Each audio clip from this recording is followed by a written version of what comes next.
नमस्कार। प्रोग्राम आजकल में एक बार फिर आपका स्वागत है और मैं हूं हर्षपाल गुप्ता। देश के अंदर 5 राज्यों में चुनाव होने जा रहे हैं, लेकिन सबसे ज्यादा सियासी हलचल जम्मू कश्मीर के अंदर है। चाहे नेशनल कॉन्फ्रेंस के नेता डॉक्टर फारूक अब्दुल्ला हो, चाहे गुलाम नबी आजाद। आज जम्मू कश्मीर को सभी इसी नजर से देख रहे हैं कि भविष्य में इनका क्या रुख होगा। इस पर चर्चा करने के लिए आज हमने आमंत्रित किया है सीनियर एडवोकेट शेख शकील साहब को और सीनियर जर्नलिस्ट सतीश वर्मा जी को। आप दोनों का बहुत बहुत स्वागत है। शकील साहब, सबसे पहले मैं आपसे जानना चाहूँगा, जम्मू कश्मीर के अंदर नई हलचल शुरू हो गई है। एक तरफ डॉक्टर फारूक अब्दुल्ला, क्योंकि आप एक लॉयर हैं, जो कुछ सुप्रीम कोर्ट में हुआ और उनके जो बयान हुए उसके बाद सुप्रीम कोर्ट का जो फैसला हुआ उसके बारे में आपसे जानना चाहूँगा।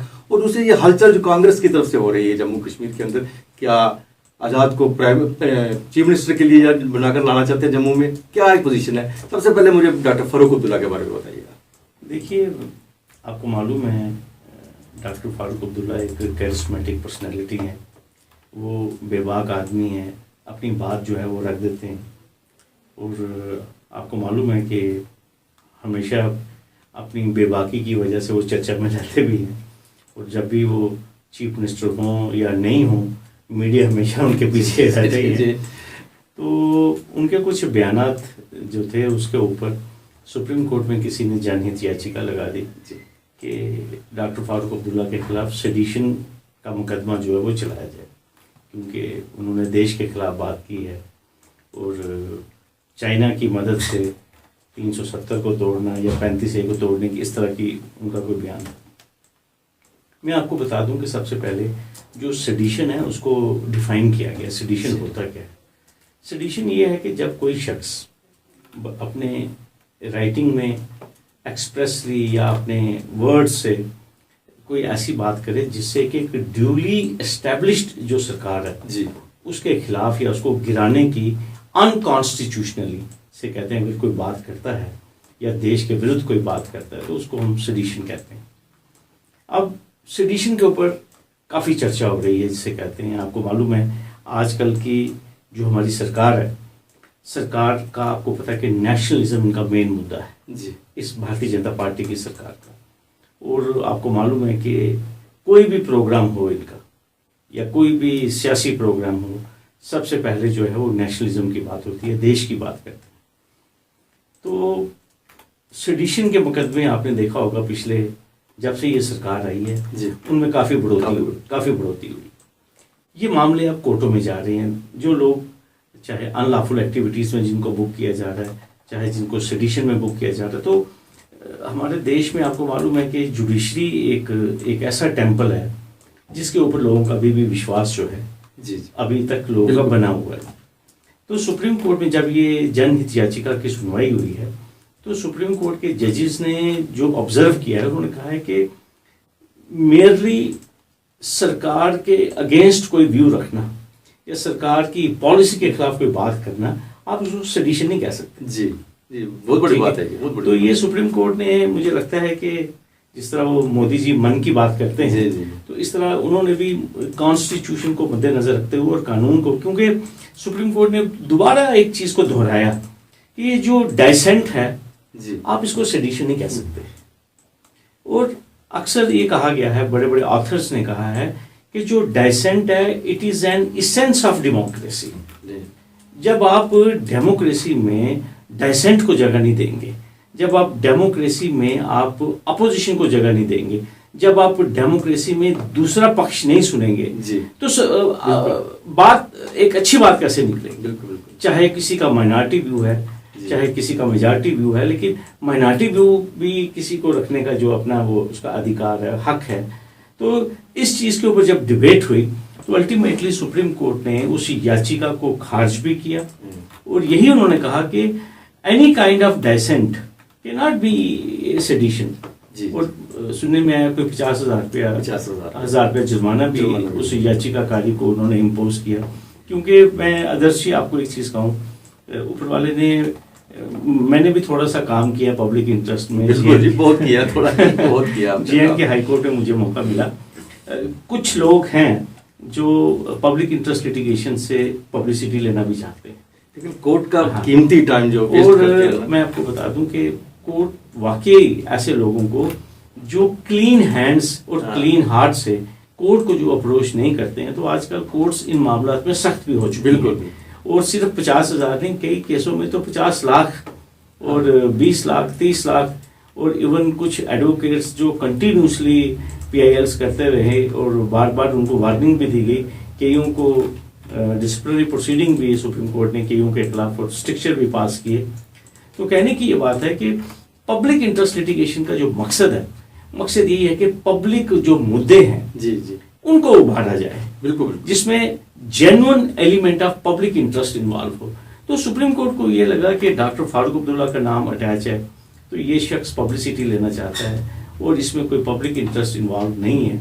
एक पॉलिटिकल स्टेटमेंट दिया हुआ है सरकार के खिलाफ, आजकल डॉक्टर फारूक अब्दुल्ला की पॉलिटिकल कंपैटिबिलिटी नहीं है। तो सुप्रीम कोर्ट को भी ये लगा कि ये जो पिटीशन है ये पब्लिसिटी ओरिएंटेड पिटीशन है। जी, जी, जी। तो इसलिए वहीं पे उसको, जिसे कहते हैं, उन्होंने उसको डिसमिस कर दिया। और अल्टीमेटली साथ में ये भी ऑब्जर्वेशंस की जी। कि हर प्रकार का जो डेसेंट है वो सेडिशन नहीं हो सकता। तो ये सुप्रीम कोर्ट ने कहा। फिर दूसरा सवाल मैं पहले सतीश जी आपसे जानना, क्योंकि आपने जम्मू कश्मीर को बहुत अच्छी तरह कवर किया, प्रिंट और इलेक्ट्रॉनिक में भी। इस दफा बहुत हलचल है जम्मू में, खासकर गुलाम नबी आज़ाद का जम्मू में आना, और G23 जो उनके ग्रुप का, उनकी बात कर रहे थे, सारे जम्मू में आए थे, जबकि इनको कांग्रेस के लिए प्रचार के लिए 5 प्रदेशों में होना चाहिए था। लेकिन जम्मू में क्या स्थिति बन रही है, ये मैं आपसे जानना चाहूँगा। देखिए, सवाल बिल्कुल सामायिक है, और हालांकि फारूक साहब ने तो, शकील भाई ने बहुत विस्तृत और बेहतरीन ढंग से बात बताई। जहाँ तक गुलाम नबी आज़ाद की, ये तो माना जा सकता है, माना भी जाता है कि एक यहाँ के एक मकबूल नेता है, कद्दावर नेता है हमारे जम्मू कश्मीर के हवाले से। और ये भी अतिशयोक्ति अगर हम ये कहें कि कांग्रेस के मामले में वो कांग्रेस पार्टी के जम्मू कश्मीर हवाले से मुगल आजम थे। वो जो फैसले चाहते थे वो फैसले करवाते रहे हैं। लेकिन कई लोग ये भी जानना चाहते हैं कि आखिर ऐसा क्या हुआ कि जो आदमी 40 साल तक जी एक छोटे से इलाके से उठ के चिनाब वैली के दिल्ली पहुंचा, केंद्रीय मंत्री रहे, जनरल सेक्रेटरी रहे, पार्टी के पावरफुल जनरल सेक्रेटरी रहे, वर्किंग कमेटी मेंबर रहे, जम्मू कश्मीर के मुख्यमंत्री रहे। और सबसे बड़ी बात यह है कि अब तक जितने भी सत्ता में कांग्रेस के रहे, वो चाहे कोई भी, राजीव गांधी से लेकर इंदिरा जी से लेकर, वो उसके एक मायने में लेफ्टिनेंट के तौर में माने जाते रहे जम्मू कश्मीर के हवाले से। तो ये जो G23 का जो ग्रुप बना, उसमें मोस्टली हम चेहरे देखते हैं, आनंद शर्मा है, कपिल सिब्बल हैं, भूपेंद्र सिंह हुड्डा हैं। सबके अपने वेस्टेड इंटरेस्ट हैं। भूपेंद्र सिंह हुड्डा को लगता है कि राहुल गांधी सुरजेवाला को ज़्यादा हवा दे रहे हैं हरियाणा के हवाले से, तो इसलिए उसको थोड़ा डिसलाइकिंग की जा रही है। हालांकि उनके बेटे को, दीपेंद्र हुड्डा को, राहुल गांधी ने राज्यसभा में मिलाए हैं, जबकि हार गए थे चुनाव रोहतक से लोकसभा का। कपिल सिब्बल देखे नई दिल्ली में, उनके पीछे जो पार्टी कार्यकर्ता कहते हैं, हमने देखा भी है दिल्ली से हम, कि उनका कोई जनाधार नहीं है, जो साफ तौर पे कहा जाए। आनंद शर्मा की स्थिति कम हो भी यही, हिमाचल से आते हैं और वो कभी चुनाव नहीं लड़े। कांग्रेस के जो उनसे एक राय मत नहीं रखते, उनका तो ये भी कहना है कि वो कारपोरेशन का चुनाव ही नहीं लड़े। ये बात आजाद साहब के बारे में उनका मुखालिफ बोलते रहे हैं। और जम्मू कश्मीर में आपको मालूम है, यहाँ सबको पता चल चुका है, यहाँ 2 बहुत ग्रुप काम कर रहे हैं, GA मीर और आजाद साहब का। आजाद साहब के बारे में ये बात कही जाती है कि अब चूंकि राज्यसभा का लीडर अपोजिशन का तो कार्यकाल उनका खत्म हो चुका था, उनको तो जाहिर है कि उनको छुट्टी तो मिलनी थी। पेच कहाँ पर फंसे, जो उनकी जो पहली मुलाकात करीब 2 महीने पहले मोदी साहब से नई दिल्ली में हुई। और हैरत की बात है कि उस मुलाकात का नेशनल मीडिया में कहीं जिक्र नहीं हुआ। सबसे बड़ी बात है, मैंने अपने अखबार में जम्मू से खबर लिखी, एक सल्सर ने खबर लिखी, जी जी 2 अखबारों ने खबर इसको खोला, मुलाकात हुई, 1 घंटे की मुलाकात। और ये वो मुलाकात थी ऐसे दौर में जबकि राहुल गांधी, प्रियंका गांधी, सोनिया गांधी, उनके हिट लिस्ट में सबसे पहले नरेंद्र मोदी हैं, उनकी पॉलिसीज को लेकर कहा जाए या जो भी वो आरोप लगाते हैं। तो आजाद साहब की बात करें, आजाद साहब को लेकर तमाम तरह के कयास लगाए जा रहे हैं। ये भी कहा जा रहा है कि हो सकता है बीजेपी में चले जाएं। उन्होंने ये भी तर्क दिया कि जिस दिन काली बर्फ पड़ेगी कश्मीर में, हमें याद आता है, तो हमारे एक मित्र ने भी बताया कि जब अफगानिस्तान में जंग चल रही थी, उन दोनों में बड़ा बवाल मचा था, इराक में सॉरी, तो काले धुएं के गुबार उठे थे। और 91 की शायद बात है कि जो बर्फ वहां उस दौरान पड़ी थी वो काली पड़ी थी कश्मीर के अंदर जी। तो अगर रेफरेंस को ढूंढेंगे तो रेफरेंस मिल जाएगा। तो हम सब, और दूसरी बात सबसे अहम बात है कि अगर आपको उपराष्ट्रपति बनना है या गवर्नर बनना है तो उसके लिए बीजेपी में शामिल होना बहुत जरूरी नहीं है, वो नॉमिनेशन हो जाते हैं सीधे। तीसरी बात, जिस प्रकार हम देख रहे हैं पिछले एक अरसे से अल्ताफ बुखारी बनाए गए जम्मू कश्मीर अपनी पार्टी के, महबूबा जी के वो बेहद विश्वसनीय लोग माने जाते थे, उनको बड़ा अहम पोर्टफोलियो था। और उन दिनों तो महबूबा के कसीदे पढ़ते वो थकते नहीं थे, उन्होंने बनाई जम्मू कश्मीर अपनी पार्टी। लेकिन एक बात माननी पड़ेगी, मैं उसको एक बेहतरीन रणनीतिकार भी समझता हूँ पार्टी के हवाले से, कि देखिए ना डीडीसी चुनाव में 100 से ज्यादा चुनाव सीटें लड़े लेकिन 12 सीटें आई। कांग्रेस खूब लड़ी 27 सीटें आई, लेकिन कांग्रेस एक भी चेयरमैन अपना जिता नहीं पाई, और जबकि वो 2 चेयरमैन ले आए अपने। ठीक है, अब बात करते हैं सीधा इधर आजाद साहब की। ऐसा कहा जा रहा है, शक शुबा है और कयास भी है कि हो सकता है कि चूंकि बीजेपी को सूट करता है ये, कि जिस प्रकार नेशनल कॉन्फ्रेंस का वर्चस्व तोड़ने के लिए वाजपेयी साहब के जमाने में पीडीपी का जन्म हुआ मुफ्ती मोहम्मद सईद की अगुवाई में, और ऐसा माना जा रहा है वो भी जो अपनी पार्टी है उसको भी लोग बोल रहे हैं पॉलिटिकल दबी जुबान में खुली जुबान में बी टीम है। और इस तरह ये भी माना जा रहा है कि अगर आजाद साहब नई पार्टी यहाँ बनाते हैं, रीजनल बनेगी, नेशनल पार्टी बनाने की तो कुव्वत नहीं लगती, चूंकि जो बाकी जो नेता हैं वो इस लायक नहीं है कि आजाद साहब के स्टेटस के लोग हों, क्योंकि आजाद साहब का फिर भी यहाँ फॉलोइंग है, मैं समझता हूँ उनके पीछे फिर भी लोग हैं, उनके नाम से लोग इकट्ठे होते हैं, उन लोगों के पीछे नहीं इकट्ठे होते जो बाकी G23 के बाकी नेता, उन्हें भी 6-7 लोग रह गए, बाकी लौट गए हैं सोनिया गांधी के कैंप में, किसी को यूपी का कुछ बना दिया, किसी को बिहार का बना दिया, सबको कोई ना कोई नौकरी दे दी गई है। बिल्कुल बिल्कुल ठीक है। शिकिर साहब एक बात इन्होंने कही है बहुत अच्छी, कि रीजनल पार्टी की बात कही है।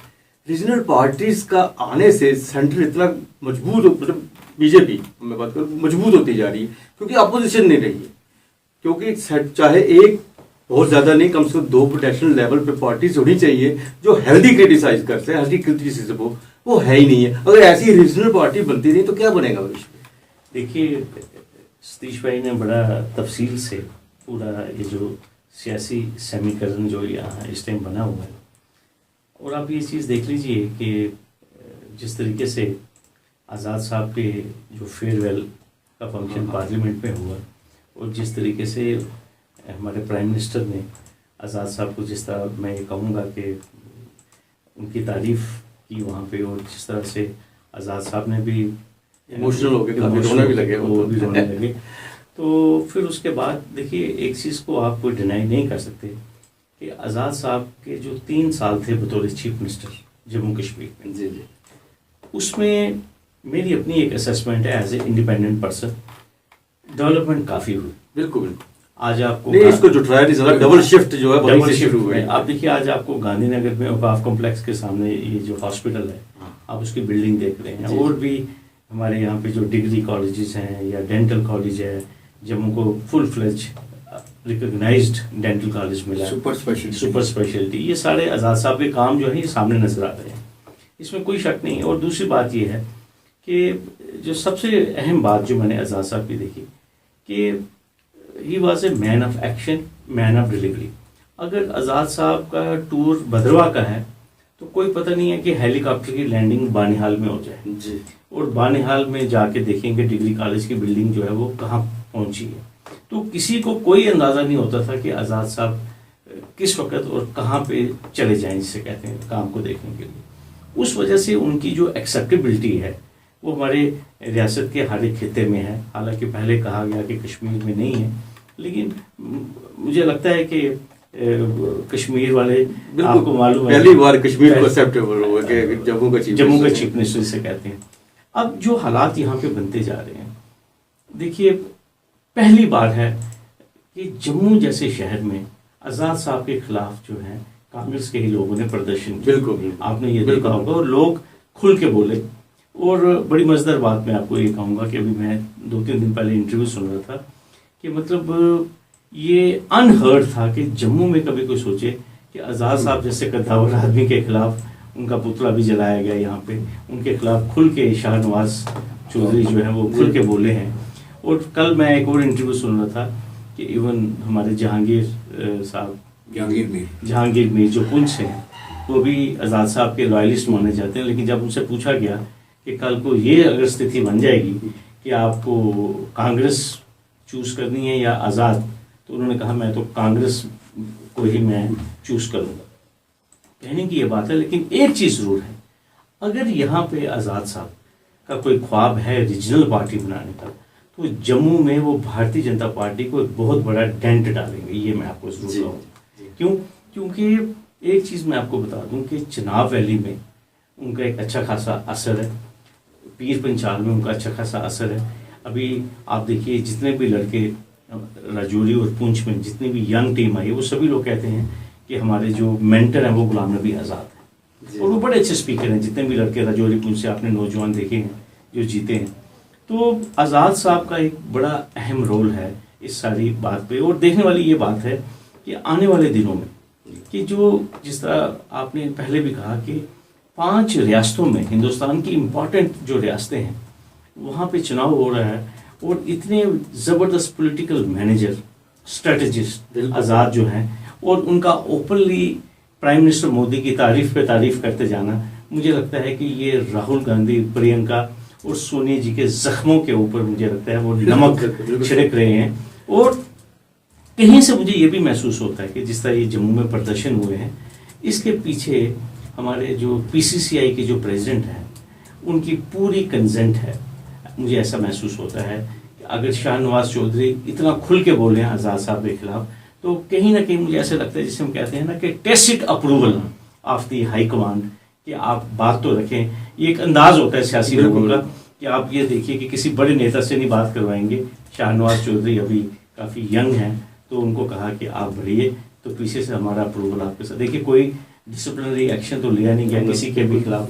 तो ये जिस तरीके से यहाँ पे, और एक तरफ से अगर आप इसको ब्रॉडर कैनवस पे देखें, तो भारतीय जनता पार्टी तो कहती है कि हमें कांग्रेस मुक्त भारत चाहिए, और जिस तरीके से आज़ाद साहब का एक एक्सेप्टेबिलिटी है, और जिस तरह से सतीश भाई ने भी कहा, बड़ी इंपॉर्टेंट स्टेट्स के जनरल सेक्रेटरी रहे आज़ाद साहब ने। कितने चीफ मिनिस्टर बनाए, कितने एमपीज बनाए, कितनी सरकारें, और जोड़ तोड़ के लिए तो आज़ाद साहब जिसे कहते हैं वो बहुत बड़े खिलाड़ी हैं। तो कांग्रेस इस वक्त जो मुझे लगता है कि कांग्रेस के लिए ये बहुत बड़ी एक, जिसे कहते हैं, एक असमंजस की स्थिति बनी हुई है कि ना वो खुल के आज़ाद साहब की मुखालफत कर सकते हैं, ना वो उनको ये कह सकते हैं कि हमने उनको कोई ड्यूटी असाइन की है। आप किसी पॉलिटिकल रैली में होंगे तो वहाँ पे भी अगर प्रधानमंत्री की वो तारीफ कर दें तो ये कांग्रेस के लिए बड़ा महंगा हो जाएगा। तो बड़ी अजीब सी, मैं आदर्श जी कहूँगा, एक स्थिति बनी हुई है, खासकर with reference to Jammu and Kashmir. मैं आपको एक चीज़ ये कहूँगा कि डेफिनेटली ओपन फैक्शनलिज्म जिसे कहते हैं, वो यहाँ प्रदेश कांग्रेस में ओपन फैक्शनलिज्म, यहाँ 2 ग्रुप बिल्कुल सामने आ गए हैं। और आप ये देख लीजिए, जो आज़ाद साहब का फैक्शन है वो बिल्कुल खामोश है। वो जीए मीर के जितने भी फंक्शंस हैं उसमें वो लोग बिल्कुल नहीं जा रहे। और आप ये देख लीजिए, कुछ प्रेस कॉन्फ्रेंसेस आज़ाद साहब की सपोर्ट में हो रही हैं, कुछ प्रेस कॉन्फ्रेंस उनके खिलाफ हो रही हैं। तो इसी को तो हम फैक्शनलिज्म और क्या कहते हैं। शिखर साहब, मैं आपसे ये भी जानना चाहूँगा कि आज़ाद साहब ने और उसकी G23 ने जम्मू को ही क्यों चुना। लेकिन उससे पहले सतीश जी, आप ये बताएंगे मुझे कि सभी ये जो है चुनावों की तैयारियां कर रहे हैं, और जब डिलिमिटेशन की सवाल आता है तो उसका 1 साल का और कार्य अवधि उसकी बढ़ गई है। जब तक डिलिमिटेशन नहीं होता, चुनाव नहीं होते, और उनमें ये हिस्सा नहीं ले रहे हैं। नहीं, देखिए उनकी अपनी मजबूरी है। नेशनल कॉन्फ्रेंस की आप इशारा कर रहे हैं, क्योंकि 3 member parliament, north Kashmir, central Kashmir और साउथ कश्मीर, तीनों उनके सांसद हैं। और उन्होंने जो पिछले दिनों मीटिंग हुई परिसीमन आयोग की, उन्होंने पहले कह दिया था, मोहम्मद अकबर ने हमसे ही बात की थी, उनका हम बाइकाट करेंगे। मैंने कहा वजह, तो उन्होंने खुलकर नहीं बोला, लेकिन समझ जो आ रहा है कि क्योंकि उन्होंने जो हमारा स्पेशल स्टेटस था सूबे का, प्लस जो रीऑर्गेनाइजेशन किया गया, यूटी बनाई गई, उसके खिलाफ एक ऑलरेडी याचिका लंबित है सुप्रीम कोर्ट में। अगर वो परिसीमन आयोग में जाते हैं तो उसका इस्तेमाल हो सकता है उनके खिलाफ जी। कि देखिए, एक तरफ तो ये परिसीमन आयोग में सीटें मांग रहे हैं और दूसरी तरफ ये विरोध कर रहे हैं। पहली बात तो ये है। और दूसरी बात, एक बात मैं जरूर कहूँगा शकील साहब की बात को आगे बढ़ाते हुए, कि आज़ाद साहब निस्संदेह जम्मू के लिए बड़े मुफीद लीडर से मुख्यमंत्री साबित हुए। उनकी फॉलोइंग है, लेकिन वो चूक कर गए। मेरा अपना एक मानना है, मेरा भी एक जर्नलिज्म में रहते हुए एक लंबा करियर है, बड़े बड़े राजनेताओं का डाउनफॉल भी देखा है, चढ़ते भी देखा है। ये जिस प्रकार ये चढ़ते चले गए, हमें उसको भी देखना होगा कि ये चढ़े कैसे। ये चुनाव जीत के नहीं चढ़े, ये नामांकन से चढ़े। जनरल सेक्रेटरी बने, नॉमिनेशन, वर्किंग कमेटी नॉमिनेशन, मंत्री नॉमिनेशन, इवन चीफ मिनिस्टर भी नॉमिनेशन। सोनिया गांधी चाहती है दूसरे बना देती। तो इस वक्त मैं ये कहूँ कि इस टाइम कांग्रेस जो है हाशिए पर है पूरे देश में। मेरा मानना है कि आजाद साहब की, देखिए, इक्वेशन पर्सनल किससे भी हो सकती है, प्राइम मिनिस्टर से हो सकती है, किससे भी हो सकती है, लेकिन आप जब जम्मू कश्मीर आ रहे हैं, एक मुंह से ये कह रहे हैं कि स्टेट, पूरी स्टेट बहाल हो, खासकर उस वक्त जब कांग्रेस खुद हाशिया पर भी है, और दूसरी बात जब एक तरफ आप खुद कह रहे हैं कि स्टेट बहाली होनी चाहिए, और आप जिस आदमी ने स्टेट को तोड़ा उसके कसीदे पढ़ रहे हैं, एक टाइम में दो बातें नहीं चल सकती, मेरा अपना मानना है। और वो एक गालिब ने बहुत सा कहा, मैं समझता हूँ जिस प्रकार इनकी नजदीकी लोग मान रहे हैं बीजेपी से या पीएम मोदी साहब से, वो कहते हैं ये चंद दिन की दुनिया है गालिब, यहाँ पलकों पर बिठाया जाता है नजरों से गिराने के लिए। जी। तो मैं समझता हूँ कि ये जो तुरुप के पत्ते चले गए दोनों तरफ से, ये तो आने वाले, जैसे शकील भाई ने बताया, आने वाले दिनों में बेहतर पता चलेगा कि आखिर आजाद साहब क्या हासिल करते हैं और क्या खोते हैं, जो समय बताएगा। लेकिन जिस प्रकार पीएम मोदी ने उनकी तारीफ की, जाहिर है कि राजनेता लोग हैं, ये कोई किसी मठ के महंत तो है नहीं। प्रधानमंत्री मोदी की बड़ी सच्ची सुथरी बात करेंगे, वो बात कर रहे हैं जो राजनीतिक तीर के तौर पर इस्तेमाल हो रही है। और वहाँ देखने की बात थी, जब ये तारीफ कर रहे थे एक दूसरे की, उस वक्त कांग्रेसी जो लीडर अपोजिशन है, चौधरी अजीज रंजन चौधरी, बाकी सबके चेहरे देखने आ रहे थे कि लीडर हमारे हैं और कसीदे किधर पड़ जाए। शकील साहब, जैसा मैंने इससे पहले कहा कि जम्मू को ही क्यों चुना, जबकि एक सरकार बनाने के लिए हमें दोनों सूबों में चाहिए, लेकिन आज़ाद साहब ने जम्मू अपने, या तो अपने घर को चुना, लेकिन कश्मीर को लिए बिना यहाँ कोई भी सरकार नहीं बन सकती। आपने बड़ा इम्पोर्टेंट सवाल पूछा कि ये आज़ाद साहब ने जम्मू को क्यों चुना।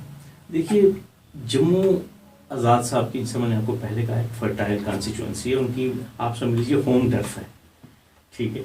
और आज़ाद साहब का एक बहुत बड़ा ग्रुप लॉयलिस्ट का वो जम्मू में है, से कहते हैं। और अल्टीमेटली मैं आपको एक चीज़ कहूँगा, आज़ाद साहब पे ये काफ़ी बातें या उंगलियाँ उठाई जाती थी कि आज़ाद साहब इलेक्शंस कम लड़ते हैं, और बिल्कुल इन्होंने सही कहा। जब आज़ाद साहब चीफ मिनिस्टर भी बने तो उस टाइम भी वो नॉमिनेट ही, फिर उसके बाद बदलाव से उन्होंने, मुझे लगता है शायद नाज साहब ने सीट, ठीक है, तो वो सीट उन्होंने वहाँ से जीते।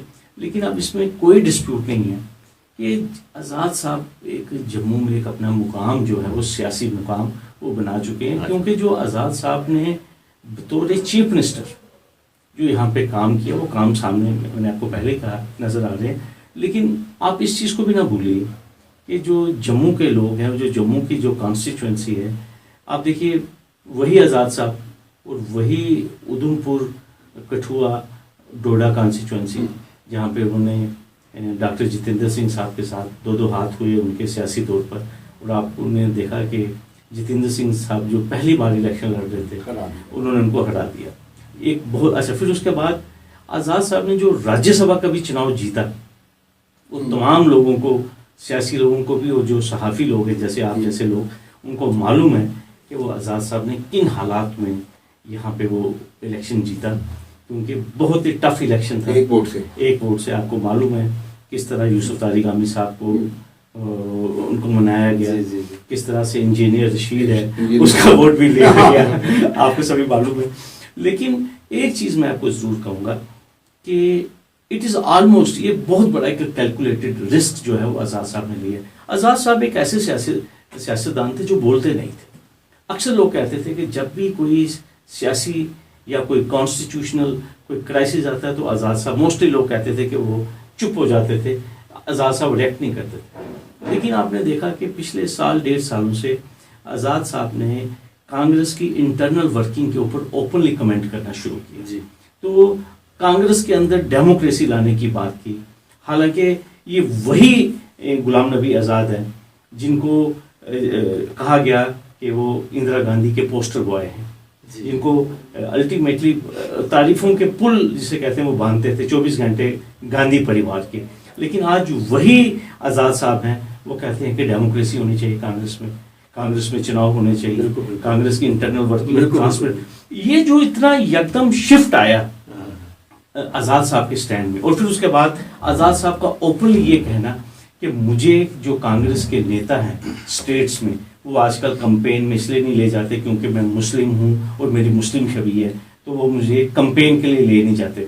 कहीं ना कहीं मुझे ऐसा लगता है कि शायद आज़ाद साहब में भी कोई सेंस ऑफ इनसिक्योरिटी जो है वो भी कांग्रेस में, क्योंकि कांग्रेस में और भी बड़ी ग्रुप्स हैं और भी बड़ी लॉबीज हैं, जैसे अहमद पटेल थे, अब तो वो नहीं रहे, और भी बहुत बड़ा ग्रुप था जो कि आज़ाद साहब के साथ जिनकी ट्यूनिंग नहीं थी या कंपैटिबिलिटी नहीं थी। तो कहने की ये बात है, ये भी कहा जाता है कि जिस तरीके से आज़ाद साहब को जम्मू कश्मीर में भेजा गया, उस टाइम भी शायद उनको केंद्र से निकाला गया और उनकी डिमोशन की गई थी, लेकिन आज़ाद साहब ने यहाँ as a chief minister perform किया, लोगों के दिल जीते। लेकिन इस वक्त ये जो इस टाइम जो सिलसिला चल रहा है ओपनली कि आज़ाद साहब हैं कांग्रेस में, लेकिन उनका ओपनली भारतीय जनता पार्टी के लीडरों की तारीफ करना, उनके खेमों में जाना, उनसे मीटिंगें करनी, उनसे मिलना, तो आज़ाद साहब has invited the criticism of the people in Congress only.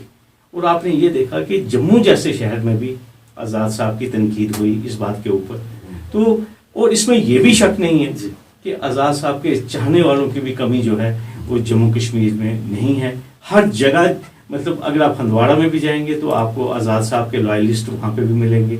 हमारे एक्स सोशल वेलफेयर मिनिस्टर बड़े वोकल, मुझे उनका भी नाम नहीं याद आ रहा था, कश्मीर से थे, अब्दुल गनी वकील से कहते हैं। इस तरह आप देखिए कश्मीर में और बहुत सारे लोग जो हैं इनकी आज़ाद साहब के साथ, और इवन मैं ये कहूँगा कि बेग साहब जब यहाँ पे उनके डिप्टी चीफ मिनिस्टर थे, सो पीडीपी अंदर से बेग साहब से भी नाराज इस बात से थी कि आज़ाद साहब की और बेग साहब की बड़ी ज़्यादा कंपैटिबिलिटी हो गई। और आपने देखा कि स्टेज यहाँ तक आ गई कि बेग साहब को मुफ्ती साहब ने रिमूव भी कर दिया एज डिप्टी चीफ मिनिस्टर, उनसे फाइनेंस डिपार्टमेंट भी ले लिया, और काफ़ी बेग साहब ने यहाँ तक प्रेस कॉन्फ्रेंस कर डाली कि I am going to expose Mufti, और दूसरे दिन सुबह जाके कहा नहीं वो मेरे वालिद के बराबर है। तो ये सियासत है, ये अल्टीमेटली सियासत है। और बिल्कुल सतीश भाई ने साफ कहा, कोई बड़ी बात नहीं है, 2 दिन के बाद आज़ाद साहब, सोनिया गांधी, राहुल गांधी इकट्ठे बैठेंगे, तो एक ही परिवार है जिसे कहते हैं। तो ये सब चलता है। मैं अंत में आपसे जानना चाहूँगा, जितनी भी कश्मीर बेस्ड पार्टी बन रही हैं, जिसे पर्दे के पीछे या पर्दे के सामने भारतीय जनता पार्टी हवा ले रही है, लेकिन अल्टीमेटली उसका जो इफेक्ट जम्मू में होगा वो भारतीय जनता पार्टी को सफर करना पड़ेगा। क्या मैं सही कह रहा हूँ? देखिए, बीजेपी के जो बात आप कह रहे हैं उसी को मैं आगे बढ़ा रहा हूँ। बीजेपी के कई नेता हैं जो हमसे, हमारे व्यक्तिगत दोस्त हैं, वो खुल के नहीं बोलते, लेकिन इतना जरूर कहते हैं कि एक पार्टी के प्रेसिडेंट थे प्रोफेसर चमनलाल गुप्ता जी, एक मौजूदा जी बिटवीन दी लाइन समझ लीजिए कि उनकी हाइट क्या थी, और वो जो बोलते थे चमनलाल गुप्ता, उनके एक शब्द पे गौर होता था, सीरियस लिया जाता था। और वो लकीर बड़ी नहीं कर रहे बल्कि दूसरी लकीर छोटी कर रहे। इसलिए मैं समझता हूँ कि इनको दुश्वारियां जरूर लाजमी तौर पर पेश आएंगी, क्योंकि पार्टी कैडर जब आपसे पूरी तरह संतुष्ट नहीं है। और दूसरी बात, जम्मू के लोगों ने जिस प्रकार झोलियां भर के वोट डाले बीजेपी को, किसके कहने पे? मोदी के आह्वान पे। यहाँ पर कितने टोल प्लाजा लग गए और कितने प्रॉपर्टी टैक्स, तमाम तरह के जो एक के बाद एक जम्मू वालों को परेशानियां का मुकाबला करना पड़ रहा है। तो मैं समझता हूँ जो अगर चुनाव होंगे तो दिल्ली को सोचना होगा कि कौन सी नई रणनीति को अख्तियार किया जाए। हम उम्मीद करते हैं कि आने वाले दिन जम्मू कश्मीर की सियासत में और भी हलचल लाएंगे। शकील साहब और सतीश जी, आप हमारे स्टूडियो में, आपका बहुत बहुत धन्यवाद। आज के लिए बस इतना ही, अगले प्रोग्राम में फिर आपसे भेंट होगी, तब तक इजाजत दीजिए, नमस्कार।